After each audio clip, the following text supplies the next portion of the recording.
This is a short 10-minute talk about the work we have done with virtual system integration, and what's behind it is the SAE AADL standard. It's one example where we started with work that started out as research, and then in order to make it practical, we took actually the standards route, and as part of doing the standard development and its application, there was a very interesting interplay between the standards committee, the research community on one hand to bring new technologies in, on the other hand to work with customers out there, early adopters, to try out the technology and make it more practically useful. Some of the issues we are dealing with is stuff that you have heard before. We have growing reliance on software. The size of the software goes up. If you look at parts counts in systems, on the physical system, computer, hardware side, the part counts don't go up, but on the software side, they do. As a result of that, the ratio between software and the rest of the system engineering, the cost ratio has changed from 45% in 1997, which was the time they were doing, for example, the 757, to 2010, 66%. And if we stay on that curve, by the time we are in 2024, we would spend 88% of the total system development cost purely on software. And that's what makes the whole thing unaffordable. And on the commercial side, they had decided in 2007-8 to start this initiative, the SAVI initiative, for that reason.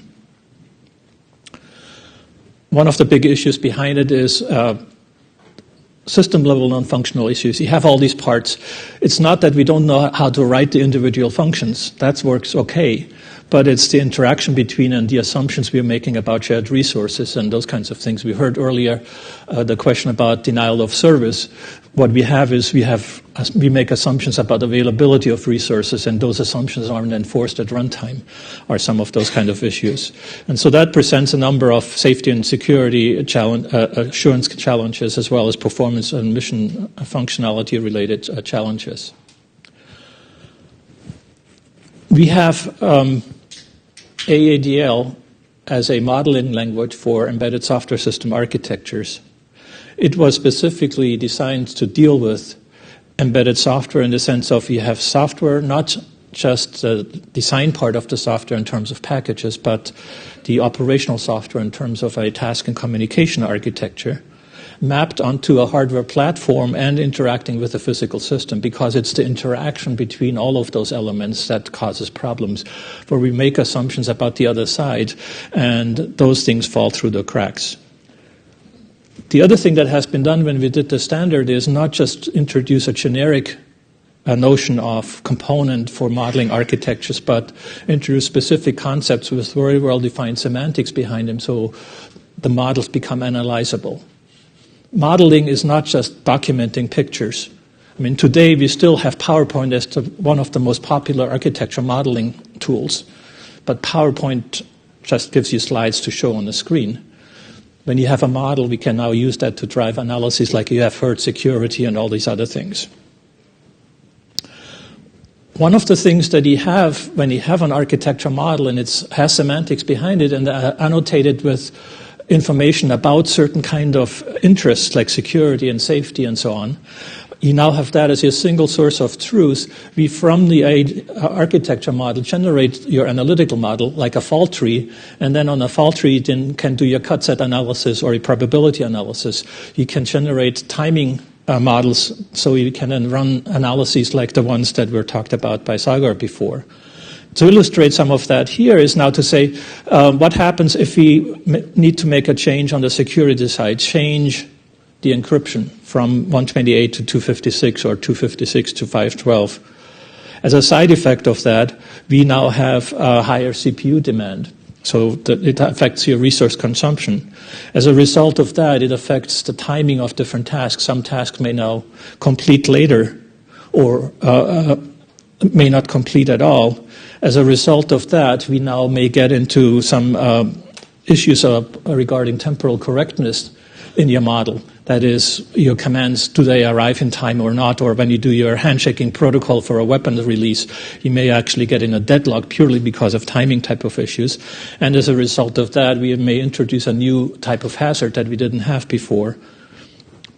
By having a model like this, you make the architectural change and then revisit all these analyses where the analytical models get regenerated. The information is up to date, and so we effectively have propagated that change into those models, and that's one element of this notion of single source of truth. In terms of projects and how we interplay with research and industry, that's illustrated on this slide. First of all, AADL itself has its roots in research funded by DARPA in the 90s. And in particular, there's two languages. One was called MetaH, coming out of Honeywell, specifically designed for embedded software systems at that time. And another one developed over on campus called Acme, originally intended as an architecture interchange language. And in order to develop the standard, we actually did some experimentation, putting the best ideas of those two languages together, and then started the standards effort in 1999. We also then immediately developed a tool environment, an open source tool environment on top of Eclipse. And one reason was to make a reference implementation for the language so that people can actually use it and actually get analytical results from it. The other part of it was so that we have a platform for doing prototyping work and pilot applications. On the prototyping side, what was interesting is that nowadays there's quite a number of DARPA-funded projects that are actually using AADL as a research platform.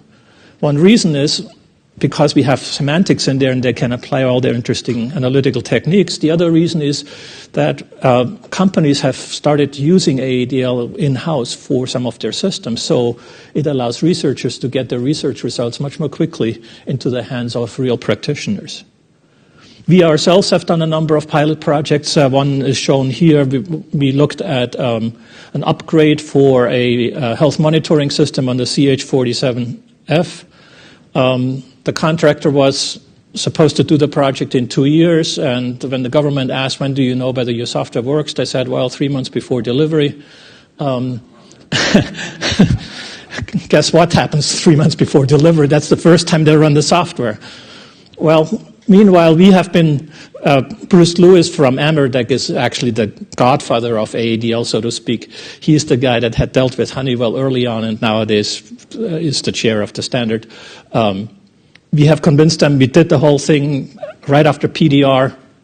We came in and identified a whole slew of issues that they were going to have, and they actually had to delay CDR, but on the other hand, were able to have less delay in the final product. On the research side at the bottom, I mentioned that already. One of the groups that did that is in the HACMS program with UAV, where you couldn't break in after they had used some of this technology, so that the red team from Draper, even though they had access to the sources and 6 weeks, were not able to, from a security perspective, to break in. Earlier, I already mentioned the initiative, that commercial industry initiative, AVSI, is the organization. That's the consortium. The Aerospace Vehicle Systems Institute down at Texas A&M. And the initiative is System Architecture Virtual Integration. They have been working on this now for 9 years, trying out the technology, starting to mature it, and trying to work on how to fit it into existing development processes. And the last thing that we are also involved in is the one that I also mentioned earlier, is this joint multi-role tech demo program that feeds into Future Vertical Lift. One of the technologies, they knew they had to do something about the software development side, so they embraced it under the label of Architecture-Centric Virtual Integration Practice, or ACVIP. We did a shadow project 1.5 years ago, where they had already an ongoing project. We came in and just based on the same documentation, we're able to identify a number of issues. And as a result of that success, in this current round, there are now 6 contractor teams that all are using some of this virtual integration technology as part of the current process. A couple of slides here that you know already, so I'm not going to speak to those. The full spectrum is shown here, like I pointed out earlier. The benefits we know already. what I wanted to just close with is a couple of pointers in terms of where are we heading with this work. There are really two pieces. One is I just need to count my fingers here. As I mentioned, AADL has become a research platform. There's lots of analytical and auto-generation type of technology that can be done. So there's new technology creation, also maturation going on, including updates to standards and to the AADL standard suite, like the security example that we mentioned earlier. And then on the other hand, on the transition side, it takes effort to transition that into practice. And the JMR activity is one example, but you have to really put in place an infrastructure for training, for mentoring, getting feedback from a community of interest, demonstrate that the whole thing is cost effective, getting other programs interested in applying these technologies, and also figure out how to change your acquisition process so that when you talk about delivering a document, you don't count the shells, and just because a state diagram doesn't have the word shell in it, it's not considered a requirement, although it much more precisely specifies the requirement of a system rather than 3 pages of text that describe that same state machine.